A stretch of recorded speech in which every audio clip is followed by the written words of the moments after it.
our pride.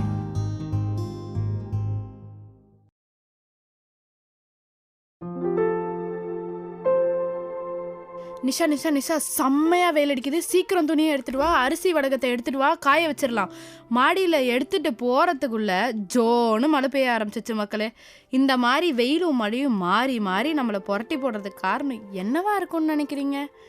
நம்மளோட பழக்க வழக்கங்களும் deforestation, globalisation போன்ற பல காரணங்கள் இருக்குது. இதில் முக்கியமான காரணமான மெரைன் பொல்யூஷனை பற்றி தான் இன்றைக்கி நம்ம பேச போகிறோம். நீங்கள் கேட்டுட்ருப்பது உங்கள் எம்ஓபி சமுதாய வானொலி 107.8. நம்ம ப்ரோக்ராம் எல்லாம் செம்மகெத்து. நான் உங்கள் ஆர்ஜே நிஷா. வணக்கம் மக்களே. நம்ம நிகழ்ச்சியில் நம்ம டிஸ்கஸ் பண்ணுற போகிற டாபிக் என்னன்னு பார்த்தீங்களா? WWF, அதாவது வேர்ல்டு வைல்ட் லைஃப் ஃபண்ட், அவங்களோட impacts of pollution in the ocean on marine species, biodiversity and ecosystem அப்படிங்கிற ஆய்வறிக்கையை பற்றி தான் இன்னைக்கு கேட்க போகிறோம்.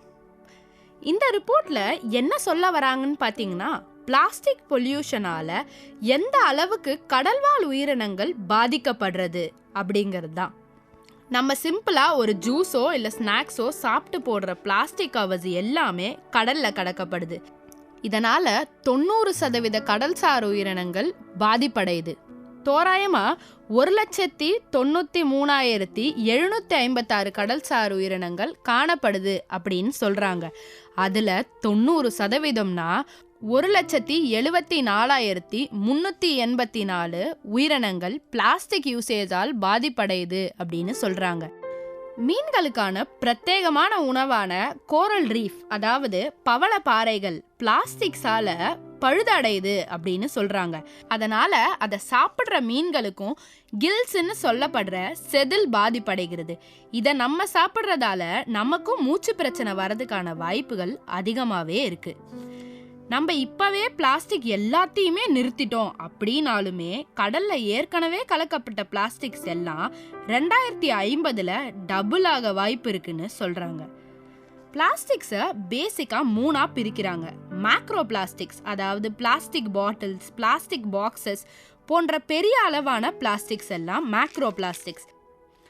இரண்டாவதாக மைக்ரோ பிளாஸ்டிக்ஸ், அதாவது பிளாஸ்டிக் ஃபைபரான நைலான், பிளாஸ்டிக் கவர், உடைந்த பிளாஸ்டிக் துகள்கள், பிளாஸ்டிக் ஃபோம் அப்படின்னு சொல்லப்படுற பிளாஸ்டிக் நுரைகள் போன்றவைய மைக்ரோ பிளாஸ்டிக்னு சொல்கிறாங்க.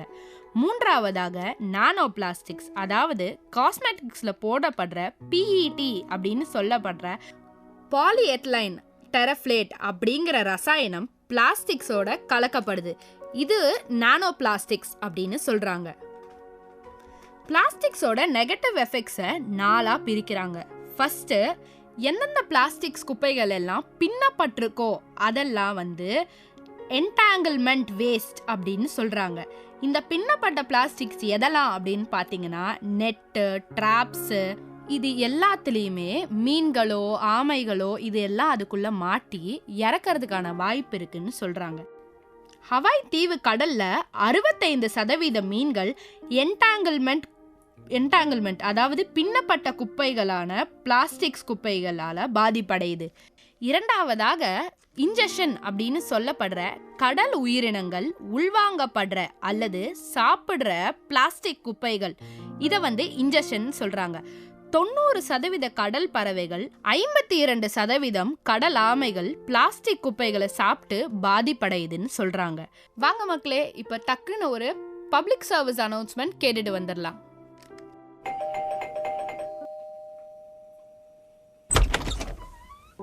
ஹாய் கவிதா, நான் கீதா வீட்டுக்கு விளையாட போறேன், நீயும் வரியா?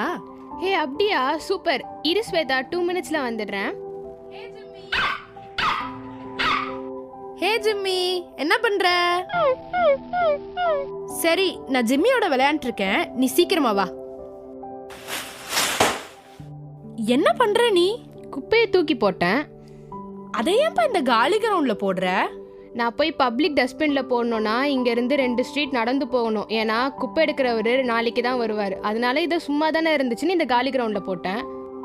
சரி, இதில் நீங்கள் மக்கும் குப்பையான ஃப்ரூட்ஸ், வெஜிடபிள் வேஸ்ட் மற்றும் மக்காத குப்பையான பிளாஸ்டிக், ரப்பர், பேட்ரி இது எல்லாத்தையும் பிரித்து மக்கும் குப்பையை தானே இந்த கிரவுண்டில் போட்ட?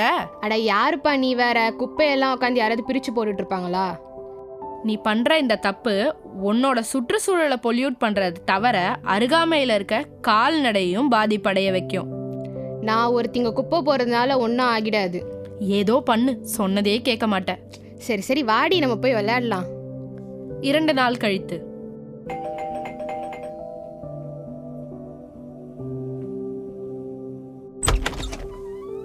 கவிதா, நாங்க பீச்சுக்கு போறோம், நீ வரியா? இல்லை நான் வரல, நீங்கள் போயிட்டு வாங்க. ஹே, என்னாச்சு? ஏன் சோகமா இருக்க?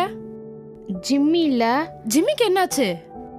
அவனுக்கு உடம்பு சரியில்லைன்னு ஹாஸ்பிட்டலுக்கு போனோம். அப்போ டாக்டர் அவன் ஏதோ பிளாஸ்டிக் சாப்பிட்டான்னு சொன்னார். எப்படி அதை வெளியே எடுக்கிறதுன்னு சொன்னாங்களா? அதை நேத்தே வெளியில் எடுத்தாச்சு. இப்போ அவன் ரெஸ்ட் எடுத்தா போதும்னு சொல்லியிருக்காங்க. அப்புறம் ஏன் நீ கவலைப்படுற? ஜிம்மிக்கு ஒன்றும் ஆகாது. இல்லை, அந்த வெளியெடுத்த பிளாஸ்டிக்கை நான் பார்த்தப்போ அதில் ஒரு பென் கேப் இருந்துச்சு. அந்த கேப்பு நான் அன்னைக்கு கிரவுண்டில் தூக்கி போட்டல குப்பை, அதில் நான் போட்டது. அதான் ரொம்ப கஷ்டமாக இருக்குது. இதுக்கு தான் நான் அன்னைக்கே சொன்னேன், நீ கேட்டியா? இனிமேலாவது மக்கும் குப்பையும் மக்காத குப்பையும் தரம் பிரித்து பப்ளிக் டஸ்ட்பினில் கொண்டு போய் போடு. சரி ஸ்வேதா, இனிமேல் சுற்றுப்புறத்துக்காகவும் விலங்குகளுக்காகவுமாவது நான் குப்பைகளை பிரித்து டஸ்ட்பினில் எடுத்துகிட்டு போய் போடுறேன். கேட்டிங்களா மக்களே?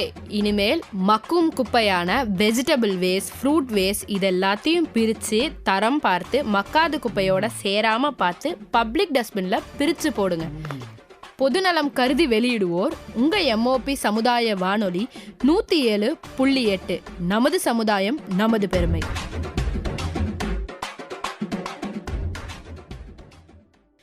பிளாஸ்டிக்ஸால் ஏற்படுற மெரைன் பொல்யூஷனை பற்றி இவ்வளோ நேரம் இன்ட்ரெஸ்டிங்காக கேட்டுட்டு இருந்தோம். வாங்க மக்களே, தொடர்ச்சியாக அதை கேட்போம். 3ஆவதாக ஸ்மூதரிங் சொல்லப்படுற இன்டைரக்ட் எஃபெக்ட்ஸ் அப்படின்னா ஒன்றுமே இல்லை மக்களே. நம்ம எப்படி நம்ம சாப்பிட்றது உள்வாங்கிறதெல்லாம் நம்மளை பாதிக்குதோ அதேமாரி மீன்கள் சாப்பிட்றது, அது விடுற மூச்சு காற்று, இது எல்லாமே அதை பாதிக்கும். சூரிய ஒளி, காற்று மாசு இது எல்லாத்துலேயுமே பொல்யூஷன் இருக்கதால கடல்சார் உயிரினங்கள் எல்லாத்தையும் இதெல்லாமும் பாதிக்கும்னு சொல்கிறாங்க. இறுதியாக கெமிக்கல் பொல்யூஷன் சொல்லப்படுற ரசாயன மாசு. ஒரு பிளாஸ்டிக் பாட்டில் அப்படிங்கிறது வெறும் ஒரே ஒரு கெமிக்கலால் செய்யப்படுறதில்ல. இதில் சல்ஃபர், நைட்ரோஜன், குளோரின் போன்ற பல ரசாயனங்களை கலக்கிறாங்க. இந்த கெமிக்கல்ஸ் எல்லாத்துலேயும் இண்டிவிஜுவலாக அதுக்குன்னு சைடு எஃபெக்ட்ஸ் இருக்குது. இந்த பிளாஸ்டிக்கை யூஸ் பண்ணுறதும் பாம்பு பொத்துக்குள்ளே கை விடுறதும் ஒன்று தான். எப்போ எந்த பாம்பு கடிக்கும்னு தெரியாதோ அதே மாதிரி எப்போ எந்த கெமிக்கல் அஃபெக்ட் பண்ணுன்னே நமக்கு தெரியாது. நம்ம செக் பண்ணாமல் யூஸ் பண்ணுற பிளாஸ்டிக்ஸ் எல்லாமே பரவலான உயிரினங்களை பாதிக்குது மக்களே. இவ்வளவு நேரம் மெரைன் பொல்யூஷன் பற்றி கேட்டோம். அடுத்ததாக ஒரு நேர்காணல் கேட்டுட்டு வந்துடலாம். ஹலோ மக்களே, நீங்கள் கேட்டுக்கொண்டிருப்பது உங்கள் எம்ஓபி சமுதாய வானொலி 107.8 நமது சமுதாயம் நமது பெருமை. நான் உங்கள் ஆர்ஜே நிஷா.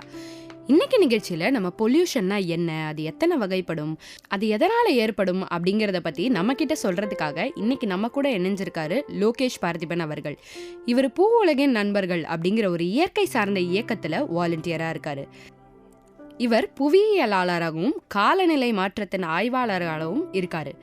இவர் பூ உலகு மேகசினில் நிறைய ஆர்டிகல்ஸ் எழுதியிருக்காரு. இது மட்டும் இல்லாமல் பூமியோட வரலாற்றை பற்றி பூமியின் நாட்குறிப்பு அப்படிங்கிற ஒரு புக்கை பப்ளிஷும் பண்ணியிருக்காரு.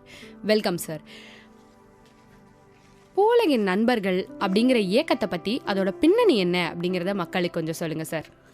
பூ உலகின் நண்பர்கள் அப்படிங்கிற இயக்கம் வந்து ஒரு 30 ஆண்டு பழமையான ஒரு சுற்றுச்சூழல் இயக்கம். அது ஆரம்ப காலகட்டத்தில் நெடுஞ்செழியன் அப்படிங்கிறவரால் தொடங்கப்பட்ட இந்த இயக்கம் வந்து ஆங்கிலத்தில் வெளியில் வந்த முக்கியமான என்வரான்மெண்ட் புக்ஸை வந்து தமிழில் முதல்ல மொழிபெயர்த்தது வந்து அவர் தான், பூ உலகின் நண்பர்கள் தான். அங்கேருந்து தமிழ்நாட்டில் முதலாக சுற்றுச்சூழல் பற்றின ஒரு விழிப்புணர்வை ஏற்படுத்தின காலகட்டம் ஏற்படுத்தினது ஃபுல்லாக வந்து பூ உலகின் நண்பர்கள் தான்.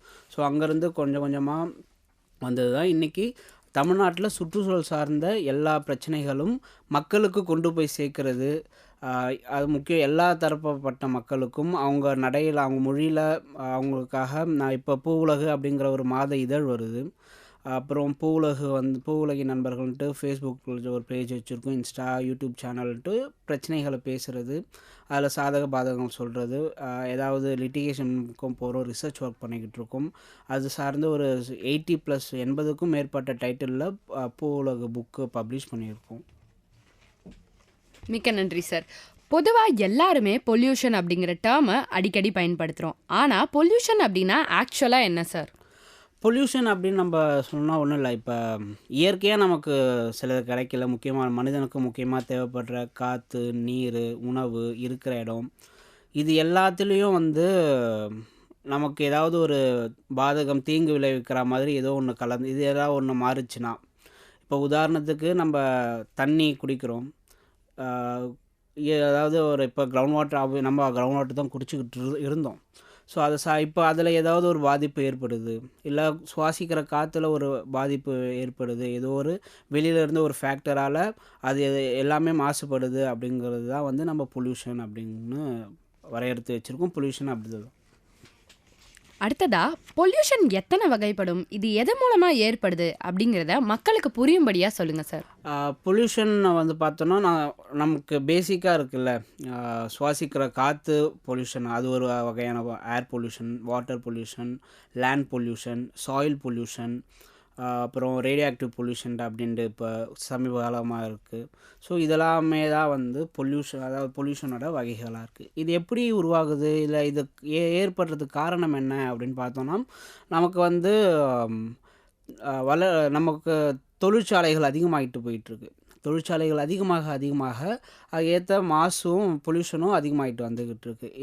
ஏதோ ஒரு கம்பெனியை நம்ம எடுத்துக்கிட்டாலும் அங்கேருந்து வெளியே வரக்கூடிய கேஸாக இருக்கட்டும், இல்லை கழிவுகள் எல்லாமே வந்து ஒன்று நிலத்தை ஆப்வியஸாக நிலத்தை பாதிக்கும், பக்கத்தில் இருக்கக்கூடிய நீர்நிலைகளை பாதிக்கும், வெளியே வரக்கூடிய அந்த டாக்ஸிக் கேஸஸ்லாம் இருக்கக்கூடிய காற்றுல கலந்து காற்றுல பாதிப்பை ஏற்படுத்தும். இதுதான் பொல்யூஷன் ஏற்படுத்தக்கூடிய பாதிப்புகள் மற்றும் அதோட வகைகளாக இருக்குது. அந்த காலத்தில் இருந்ததை விட பொல்யூஷன் அதிகமாயிருக்கு அப்படின்னு நினைக்கிறீங்களா? அப்படி அதிகரிச்சிருக்குன்னா ஏன் அதிகமாயிருக்கு அப்படிங்கிறத மக்களுக்கு புரியும்படி சொல்லுங்கள் சார். அந்த காலத்தை கம்பேர் பண்ணும்போது கண்டிப்பாக நமக்கு பொல்யூஷன் இன்க்ரீஸ் ஆகி தான் இருக்குது. ஏன்னா இண்டஸ்ட்ரீஸ் அதிகமாகிடுச்சு. 1850s தான் வந்து தொழிற்புரட்சி ஆரம்பித்த காலகட்டம். அது அங்கேருந்து தான் வந்து நமக்கு வந்து ஸ்டீம் இன்ஜின் கண்டுபிடிக்கிறாங்க, நிலக்கரி பயன்பாட்டு அதிகமாகுது, தொழிற்சாலைகள் அதிகமாகுது. ஸோ நேச்சுரல் ரிசோர்ஸஸ் நம்ம அதிகமாக பயன்படுத்த ஆரம்பிக்கிறோம். அதை சார்ந்து இண்டஸ்ட்ரீஸ் நிறைய வருது, நம்ம வளர்ச்சி அடைஞ்சிட்டு வந்தோம் இன்னொரு பக்கம். ஸோ இது எல்லாமே தொழிற்சாலைகள் வளர்ச்சி திட்டங்கள் அதிகமாக வளர நம்ம வந்து இயற்கையை வந்து சுரண்ட ஆரம்பித்தோம். நம்ம எந்த அளவுக்கு இயற்கையை சுரண்ட ஆரம்பித்தோமோ அதுக்கு ஈக்குவலான அமௌண்ட் வந்து பொல்யூஷன் ஏற்பட்டிருக்கு. தற்போதைய காலகட்டத்தில் அதிலும் சென்னை மாதிரியான நகர்ப்புறத்தில் அதிகப்படியாக நம்ம பார்க்குறது நாய்ஸ் பொல்யூஷன். இந்த நாய்ஸ் பொல்யூஷன் எப்படி ஏற்படுது, அதுக்கான காரணம் என்ன அப்படிங்கிறத சொல்லுங்கள் சார்.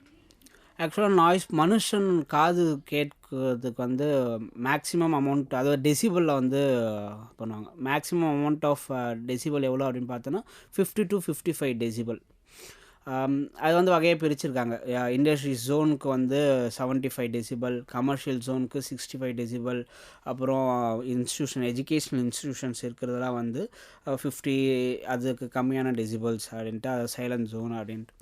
இப்போ சென்னை மாதிரியான நகரங்கள் வந்து எதுக்கு அதிகமான நாய்ஸ் பொல்யூஷன், இன்னொரு சொல்லணும்னா லாஸ்ட் இயர் ஒரு ரிப்போர்ட்டில் வந்து சொல்லியிருக்கு, அதிகமாக இந்தியாவில் அதிகமாக நாய்ஸ் பொல்யூஷன் ஏற்பட்டிருக்க, இல்லை நாய்ஸ் பொல்யூஷன் இருக்கிற நகரம் எதுனா சென்னை தான் ஃபஸ்ட்டில் இருக்குது இந்தியாவிலேயே. ஸோ ஏன் அப்படின்னு காரணம் பார்த்தோம் அப்படின்னா, சென்னை அப்படிங்கிறது வந்து ஒரு ப்ரீ பிளான்டு பண்ணாமல், எந்த ஒரு பிளான் பண்ணாமல் வளர்ந்த இல்லை டெவலப் பண்ண ஒரு நகரம். ஸோ இங்கே வந்து பார்த்தோன்னா நம்ம இண்டஸ்ட்ரீஸ் ஒரே இடத்துல இருக்கும், கமர்ஷியல் பில்டிங்ஸ் ஒரே இடத்துல இருக்கும், அது பக்கத்துலேயே பார்த்தோன்னா ஸ்கூல்ஸ் அண்ட் பில்டிங்ஸ் இருக்கும். ஸோ ஒவ்வொரு ஜோனாக பிரிக்க வேண்டிய இடத்துல ஒரே ஜோனில் 3 டிஃப்ரெண்ட் ஜோன்ஸ் இருக்கிறது வந்து பெரிய ஒரு, அதே மாதிரி நம்ம முன்னாடி எந்த ஒரு ப்ரீ பிளான்ட் எதுவுமே இல்லாதனால ரோட்ஸ் அண்ட் பிரிட்ஜஸ், அந்த ரோட்ஸ் ஃபெசிலிட்டிஸும் அந்தளவுக்கு சரியாக கிடையாது. அதே மாதிரி பார்த்தோன்னா சென்னையில் வந்து நம்ம சும்மா ஒரு டேட்டா எடுத்து பார்த்தோம், வீட்டுக்கு ஒரு வண்டியாவது மினிமம் இருக்கும். வெதர் இது 4 வீலரோ இல்லை 4 வீலர் இருந்தால் கண்டிப்பாக அந்த வீட்டில் 2 வீலர் கண்டிப்பாக இருந்துக்கிட்டு இருக்கும். ஸோ வாகனத்தோடைய எண்ணிக்கை வந்து அதிகமாகிக்கிட்டே இருக்குது. ஸோ வாகனம் எண்ணிக்கை அதிகமாகும் போது வாகன நெரிசல் அதிகமாகிட்டு போயிட்டுருக்கு. ஸோ வாகனம் அதிகமாக போயிட்டே இருக்குல்ல. ஸோ அதனால் நாய்ஸ் பொல்யூஷன் அதிகமாக ஏற்பட்டுக்கிட்டு இருக்குது. இன்னும் நாய்ஸ் பொல்யூஷன் என்னன்னா ஹார்னுக்கு பைக் ஹார்ன் சொல்லலாம். பைக் ஹார்ன் வந்து மேக்ஸிமம் இந்தியன் மோட்டார் ஆக்ட் என்ன சொல்லுதுன்னா 75 சம்திங் டெசிபல் தான் இருக்கும், 60 சம்திங் தான் இருக்கணும் அப்படின்ட்டு. ஆனால் சில ரீமாடலிங் பண்ண இல்லை ஆல்டர் பண்ண பைக்ஸ் என்ன பண்ணுறாங்கன்னா 130 to 140 டெசிபல்ஸ் வர வச்சுருக்காங்க. ஸோ அந்த மாதிரி 140 டெசிபல்ஸ் அளவு ஒரு 2 நிமிஷம் இல்லை ஒரு 5 நிமிஷம் நம்ம தொடர்ச்சியாக கேட்டுக்கிட்டு இருந்தோம் அப்படின்னா அது வந்து நமக்கு ஒரு ஹார்ட் அட்டாக் கூட வர அளவுக்கு உண்டான பாதிப்புகளை ஏற்படுத்தக்கூடும். ஸோ இதெல்லாம் நம்ம ரெகுலேட் பண்ணணும். ஸோ வெறும் ஹாரன் மட்டுமாக பிரச்சனை அப்படின்னு கேட்டால் இல்லை. நான் சொன்னால் இங்கே வந்து ரோட் ஃபெசிலிட்டி வந்து ரொம்ப கம்மியாக இருக்குது. ஸோ அது வந்து நம்ம இன்க்ரீஸ் பண்ணணும். ஸோ இதெல்லாமே தான் வந்து சென்னைக்கு வந்து நாய்ஸ் பொல்யூஷன் ஏற்படுறது பெரிய பாதிப்பாக இருக்குது. ரோட் ஃபெசிலிட்டின்னு நீங்கள் சொல்லும் போது அந்த ரோடே அதிகமான மக்கள் பயன்படுத்துறதுனால இந்த நாய்ஸ் பொல்யூஷன் அதிகமாகுதுன்னு சொல்ல வரீங்களா? வாகனங்கள் அதிகமாக இருக்கிறதுனால நாய்ஸ் பொல்யூஷன் அதிகமாக. நான் சொன்ன ஒரு இப்போ ஃபார் எக்ஸாம்பிள் இப்போ வடபழனி நம்ம போகிறோம். வடபழனி அந்த ஸ்ட்ரெச் ஃபுல்லாகவே கோயம்பேடு டு வடபழனி வர பார்த்தோன்னா நிறைய டிராஃபிக், நிறைய வண்டி இருக்கும். ஸோ நம்ம நிறைய வண்டி இருக்கும்போது ஆப்வியஸாக அங்கே வண்டி சத்தம் இல்லாமல் ஹாரன் சத்தம் அப்படின்னு சேர்த்து தான் பொல்யூஷன் அதிகமாக இருக்குது. இங்கே சென்னையோட ஆவரேஜ் டெசிபல் எவ்வளோ அப்படின்னு பார்த்தோன்னா 70 டெசிபல் இருக்குது. ஸோ அப்படி கிண்டியில் வந்து இந்தியாவிலேயே கிண்டியில் தான் வந்து அதிக நாய்ஸ் பொல்யூஷன் ஏற்படுறக்கூடிய ஒரு area. 83 decibel, 83 point some numbers இருக்குது, 83 டெசிபல்ஸ். அதுக்கப்புறம் டி நகர் இருக்குது, அங்கே 80 டெசிபல்ஸ். டி நகரே பார்த்திங்கன்னா T Nagar full and full ஒரு கமர்ஷியலைஸ்டான ஒரு ஏரியாவாக இருக்குது. அது பக்கத்துலேயே ஒரு ஸ்கூல் இருக்குது. ஸ்கூல் வந்து சைலண்ட் ஜோனாக இருக்கணும், ஐ மீன் 50 டெசிபல்ஸ் கம்மியாக இருக்கணும். ஆனால் அப்படி கிடையாது. ஸோ இதுதான் சொன்னால் ஒரு ப்ரீ பிளான்டு பண்ணாமல் ஒரு டெவலப்மெண்ட் சென்னை வந்து பண்ணியிருக்கோம். ஸோ இனி வந்து அடுத்து எந்த ஒரு டெவலப்மெண்ட் சென்னைக்குள்ளேயோ இல்லை சென்னை விரிவாக்கத்துலேயோ பண்ணும்போது இதெல்லாம் நம்ம முன்னிறுத்தி இதெல்லாம் ஃபஸ்ட் ப்ரிஃபரன்ஸ் கொடுத்து நம்ம டெவலப்மெண்ட் ஆக்டிவிட்டி கொண்டு வந்துடும். அடுத்ததா கதிர் இயக்க மாசு, அதாவது ரேடியோ ஆக்டிவ் பொல்யூஷன் அப்படின்னா என்ன, அது இதன் மூலமாக ஏற்படுது, அதை எப்படி கட்டுப்படுத்துறது? ஆக்சுவலாக ரேடியோ ஆக்டிவ் வேஸ்ட் அப்படின்ட்டு எப்படி எங்கேருந்து ஆரம்பிக்குது இல்லை எதுலேருந்து வருது அப்படின்னு பார்த்தோன்னா நியூக்ளியர் சார்ந்து நம்ம ஏற்படுற எல்லாமே வந்து கதிர் இயக்க மாசு, ஐ மீன் ரேடியோ ஆக்டிவ் வேஸ்ட் அப்படின்னா. நியூக்ளியர் அப்படிங்கும்போது ஆப்வியஸாக வந்து யுரேனியம் சார்ந்த யுரேனியம். இப்போ யுரேனியம் எங்கேருந்து எடுக்கிறோம் அப்படின்னா அங்கே மணல் வந்து யுரேனியம் இருக்குது. அந்த அது வந்து நம்ம யுரேனியம் ஐ மீன் நியூக்ளியர் எனர்ஜியாக கன்வெர்ட் பண்ணும்போது அதுலேருந்து வரக்கூடிய வேஸ்ட் ஒன்று இருக்குது.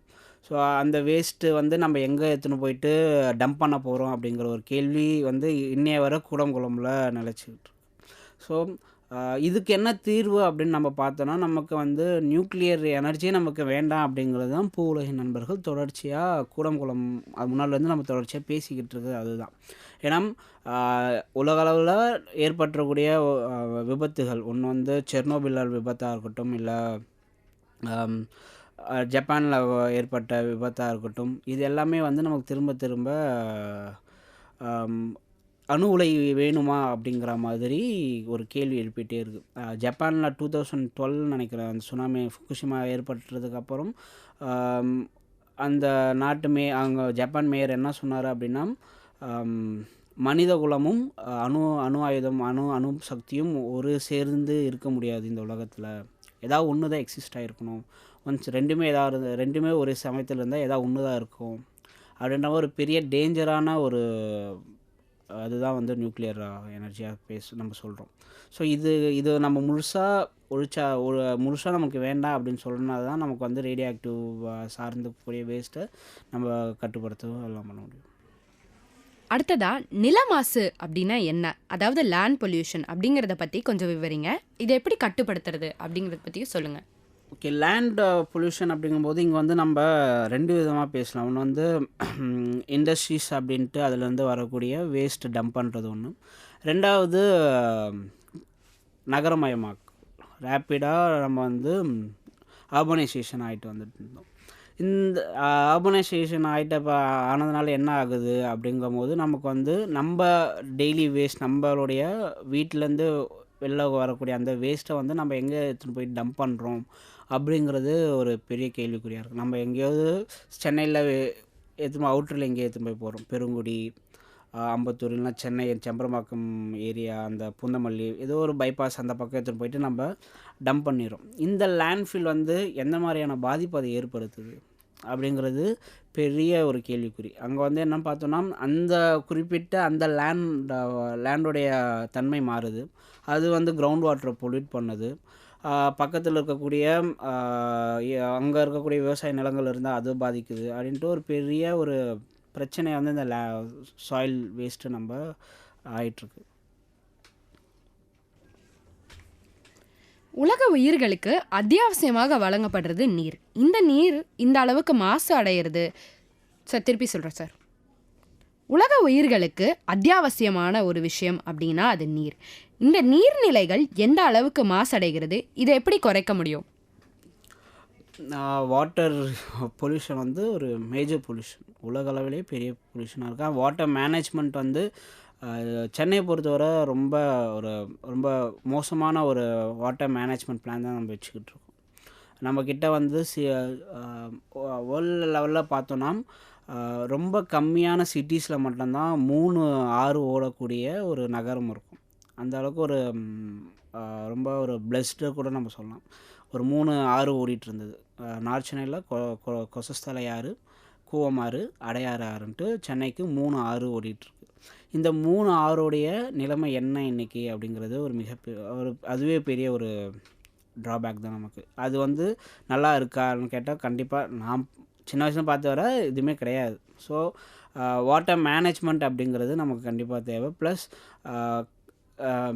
வேஸ்ட்டை எடுத்துன்னு போயிட்டு நம்ம கடல் தண்ணி வாட்டர் பாடியே வந்து நம்ம எப்படி பார்த்துட்டோம்னா வேஸ்ட்டை கொட்டக்கூடிய ஒரு இடமா நம்ம பார்க்க ஆரம்பிச்சிருக்கோம். அதுதான் வந்து ஒரு பெரிய பிரச்சனையாக இருக்குது. ஸோ நம்ம வேஸ்ட்டை கொட்ட அது வந்து ஆப்வியஸாக ஒரு ட்ரைனேஜ் கூவம்னா அப்படி கேட்டாலும் நம்ம மைண்டுக்கு வந்து ஒரு ட்ரைனேஜ் ஓடுறக்கூடிய ஒரு இடமா அப்படின்னு அந்த அளவுக்கு நம்ம மாற்றி வச்சுருக்கோம். ஸோ இதுதான் ஒரு பெரிய ப்ராப்ளம். மக்கள் செய்கிற தவறுகள் எது அதிகமாக பொல்யூஷனுக்கு கான்ட்ரிபியூட் பண்ணுது அப்படிங்கிறத பற்றி கொஞ்சம் விரிவாக சொல்லுங்கள் சார். இதில் வந்து இந்த கொஸ்டினில் ஒரு சின்ன ஒரு இதுதான். ஏன்னா மக்கள் செய்கிறது வந்து நம்ம மக்களை மட்டும் ப்ளேம் பண்ண முடியாது. ப்ராப்ளம் என்ன அப்படின்னா பெரிய பெரிய நிறுவனங்கள் தான். இப்போ அந்த காலத்தில் பொல்யூஷன் இருந்ததா அப்படின்ற மாதிரி ஒரு கொஸ்டின் கேட்டிருந்தீங்க. இப்போ நார்த் சென்னை எடுத்து போய் பார்த்துட்டோம்னா நார்த் சென்னை ஃபுல்லாக வந்து பார்த்தோன்னா ஒரு 40க்கும் மேற்பட்ட ரெட் கேட்டகரி இண்டஸ்ட்ரீஸ் இருக்குது. ரெட் கேட்டகரி இண்டஸ்ட்ரீஸ் அப்படின்னு எப்படி அதை பிரிப்பாங்கன்னா அதிகமாக பொல்யூஷன் ஏற்படுத்தக்கூடிய இண்டஸ்ட்ரீஸ் எல்லாமே ரெட் கேட்டகரி இண்டஸ்ட்ரீஸ். அப்போ ஒரு குறிப்பிட்ட ஒரு இடத்துல, ஒரு சின்ன இடத்துல, அதுக்கு நார்த் சென்னையில் மட்டும் அந்த இடத்துல 40க்கும் மேற்பட்ட ரெட் கேட்டகரி இண்டஸ்ட்ரீஸ் வேணுமா அப்படின்னு ஒரு கேள்வி. அங்கே ஏற்படுத்தக்கூடிய பாதிப்பு இருக்குல்ல, அது எந்த மாதிரியான பாதிப்பை ஏற்படுத்துச்சு அப்படின்னு பார்த்தோன்னா ஒரு 20 to 25 years பேக் வந்து பார்த்தோன்னா அங்கே வந்து 20 வகையான மீன் கிடச்சிருக்கு. 20 வகையான மீன். அந்த இடத்துல இப்போ 4லேருந்து 5 வகையான மீன் தான் கிடைக்குது. இப்போ அந்த மீனே போய் பார்த்தோம் அப்படின்னா மீனில் இறாலில் அதெல்லாம் எல்லாமே வந்து ஃப்ளை ஆஷ் இருக்குது. ஸோ அங்கே ஃப்ளை ஆஷ் வர காரணம் அங்கே பக்கத்தில் அந்த நார்த் சென்னையில் இருக்கக்கூடிய தெர்மல் பவர் பிளான்ட்ஸ். ஸோ என்னன்னா நார்த் சென்னையில் இருக்கக்கூடிய மக்களுடைய சராசரி வாழ்க்கை வந்து 5லேருந்து 7 வருஷம் குறையுது அப்படின்னு சொல்லிட்டு லாஸ்ட் இயர் AQLI வந்த ரிப்போர்ட் சொல்லுது. ஸோ இது வந்து மக்கள் மட்டும் நம்ம சொல்லக்கூடாது. மக்கள் பண்ணாலும் அவங்க என்ன பெருசாக அவங்களோட டே டு டே லைஃப்லேருந்து வரக்கூடிய சாதாரண வேஸ்ட் தான் அவங்க வெளில பண்ணுவாங்க, கொண்டு போய் போடுவாங்க. ஆனால் இந்த மாதிரி நிறுவனங்கள் பெரிய பெரிய கம்பெனிகள் கொண்டு வரதில்ல, டாக்ஸிக் கேஸஸ் இருக்குது, பர்டிகுலர் மேட்டர்ஸ் இருக்குது. ஸோ இது எல்லாமே தான் வந்து பெரிய பாதிப்புகளை ஏற்படுத்தும். அதுதான் வந்து நம்ம கொண்டு போய் சேர்க்கணும்.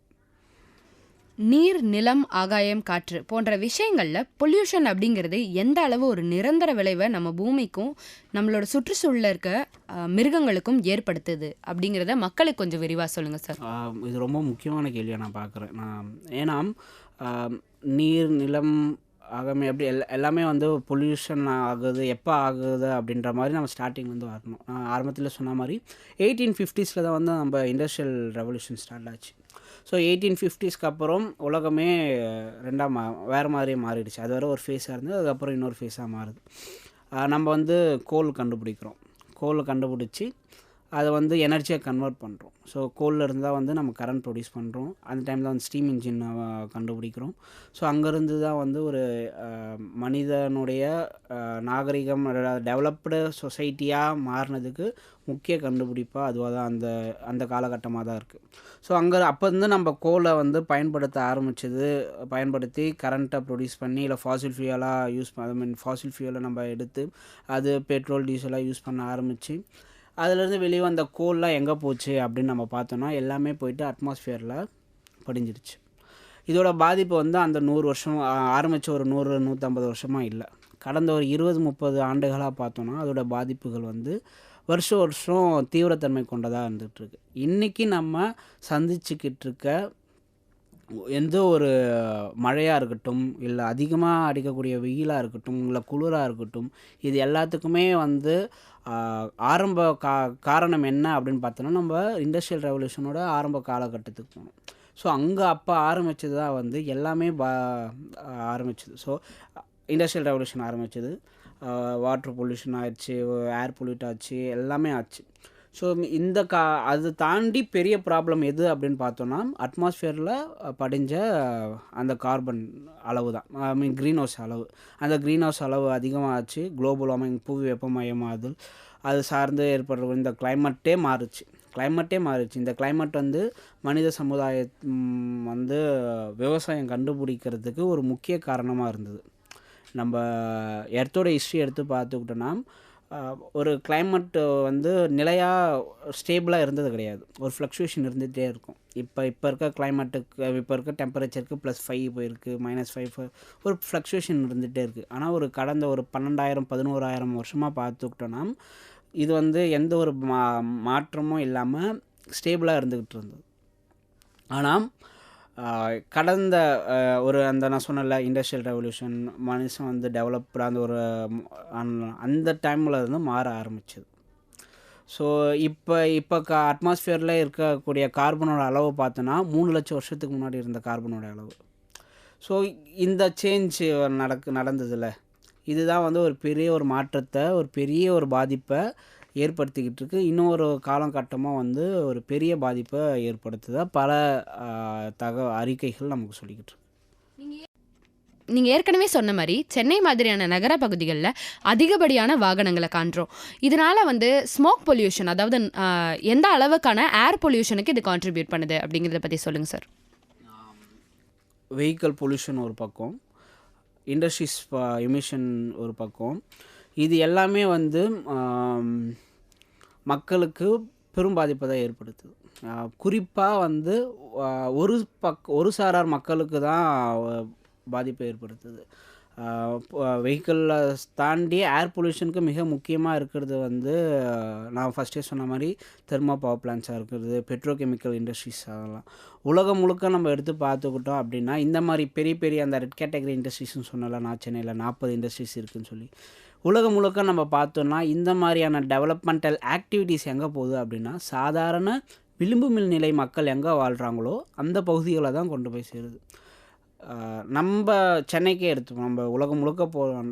ஆக்சுவலாக இது வந்து ஒரு ரெட் லைனிங் அப்படின்னு சொல்லி வந்து வகைமைப்படுத்தி வச்சுருப்பாங்க. ஸோ இது நம்ம நார்த் சென்னை எடுத்து பார்த்துக்கிட்டோன்னு வைங்களேன், சென்னையை பொறுத்தவரை நார்த் சென்னையில் தான் வந்து இருக்கக்கூடிய எல்லா பொல்யூட் பண்ணக்கூடிய இண்டஸ்ட்ரீஸ் எல்லாமே அங்கே தான் இருக்குது.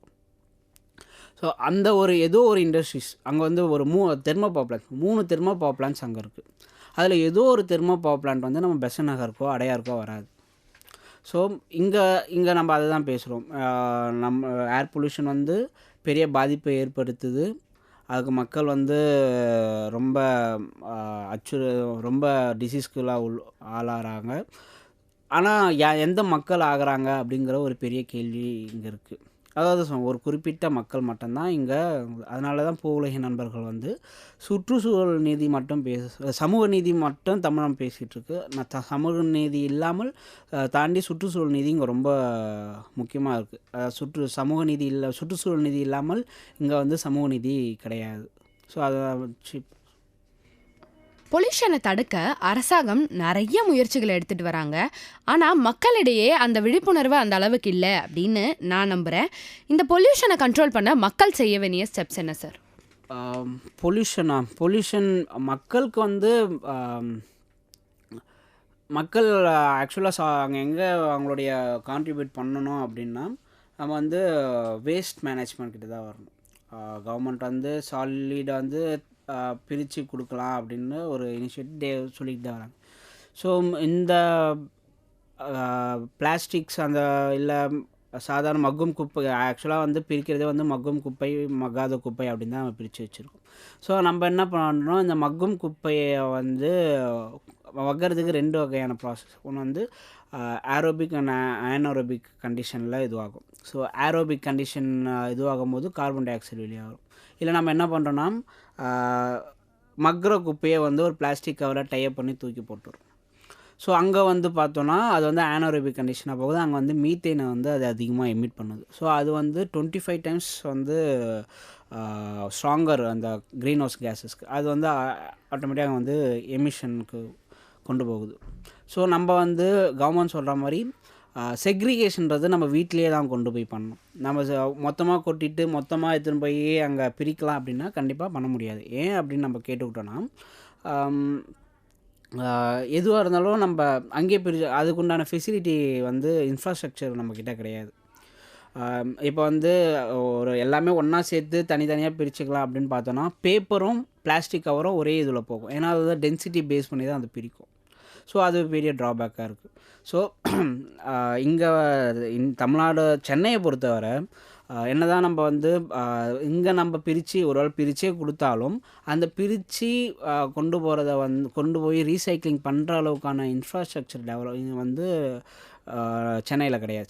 சென்னையிலே கிடையாது அப்படின்னா தமிழ்நாடோட மற்ற பகுதிகளும் நம்ம நினைக்கணும். ஸோ மக்கள் வந்து மக்கிற குப்பை மக்காத குப்பைன்னு பிரித்து கொடுத்தாலும் அதை வந்து கரெக்டாக ரீசைக்ளிங் பண்ணுற அளவுக்கு இன்ஃப்ராஸ்ட்ரக்சரல் டெவலப்மெண்ட் வந்து கவர்மெண்ட் அதை கொண்டு வரணும். அதுதான் நம்ம வந்து தொடர்ச்சியாக கேட்கணும்.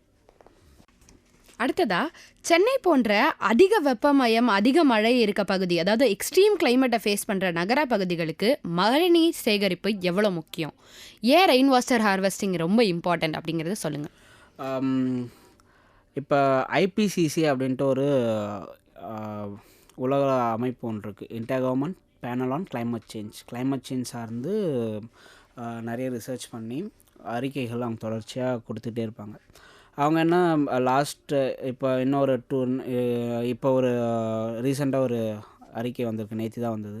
இப்போ லாஸ்ட்டாக வந்த இதுக்கு முன்னாடி வந்த அறிக்கையில் என்ன சொல்லியிருக்காங்க அப்படின்னா சவுத் ஏஷியன் கண்ட்ரீஸ்லாம் வந்து ஹீட் வேவ்ஸ்க்கு அதிகமாக பாதிப்பு அடையும் அப்படின்ற மாதிரி, அதே சமயத்தில் அதிகமான மழையும் அதிகமாக பெய்யும் அப்படின்ற மாதிரி சொல்லியிருக்காங்க. ஸோ நமக்கு வந்து இதுக்கு முன்னாடி நம்ம தாத்தா பாட்டி காலத்தில் மழை பெஞ்சதில் ஒரு 3 மாதம் 4 மாதம் பெஞ்ச மழை எவ்வளோ இருக்கும் அந்த அளவு வந்து இப்போயும் பெய்யுது.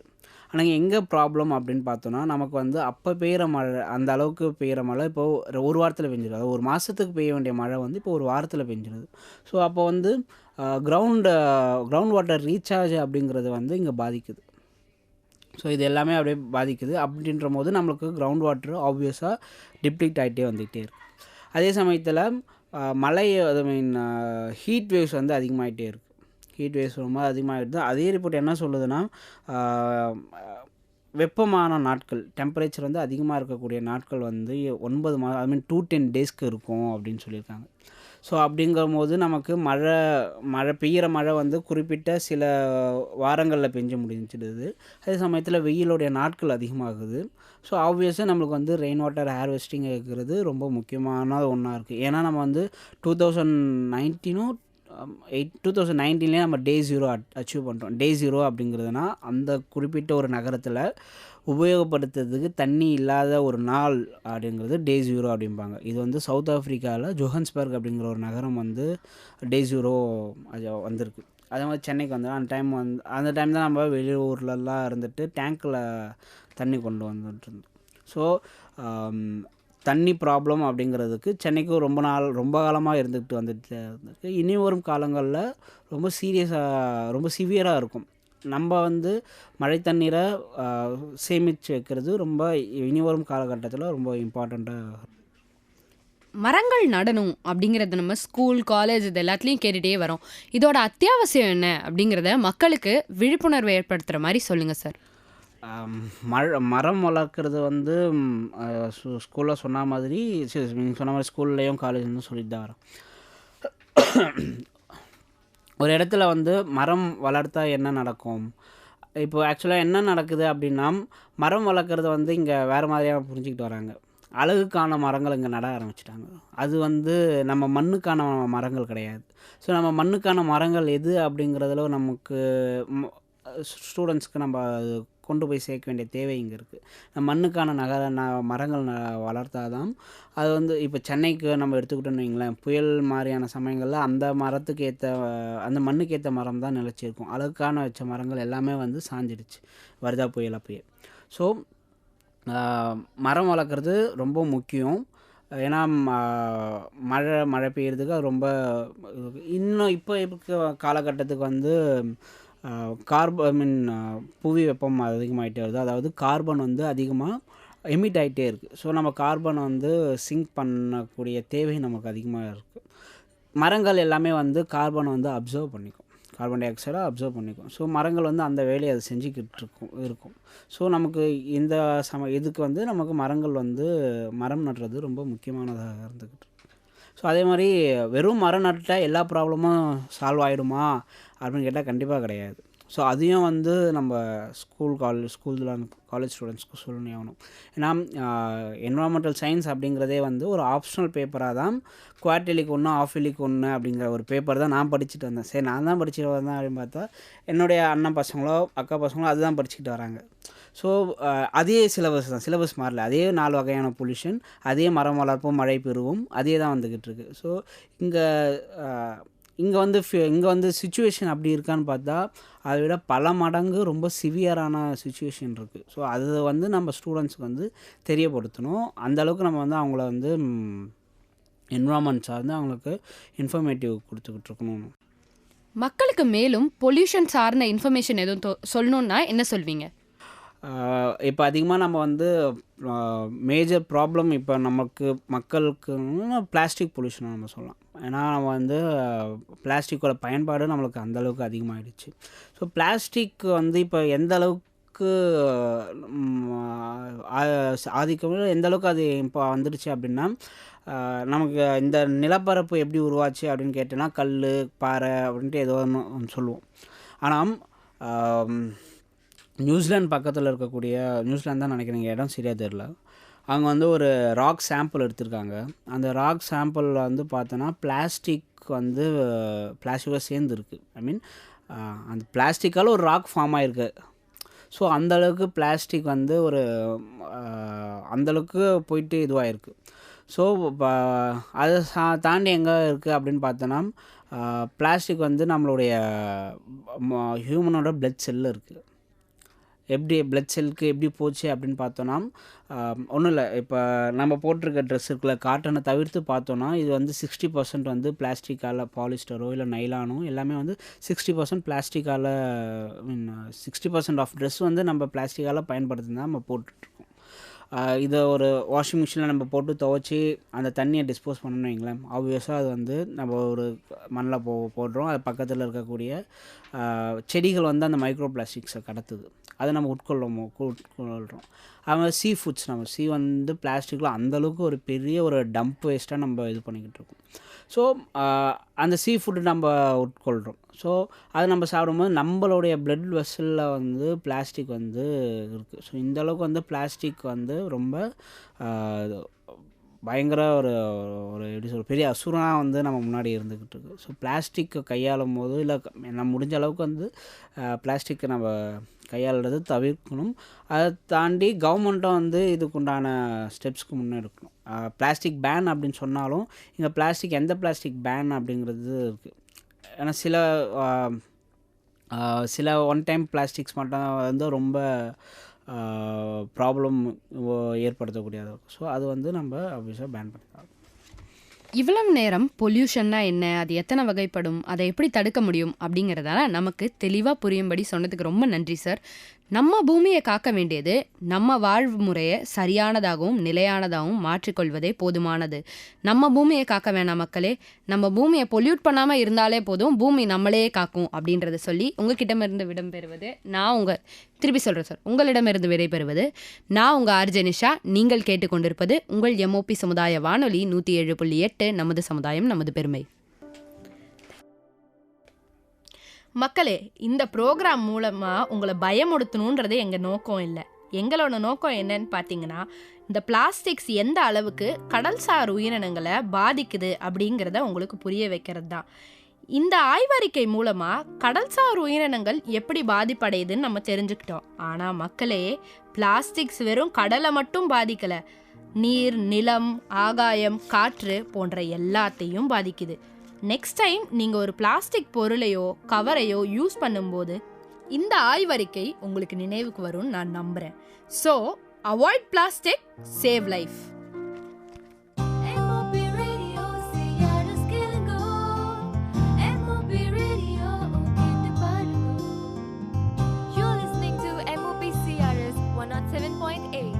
Our community, our pride.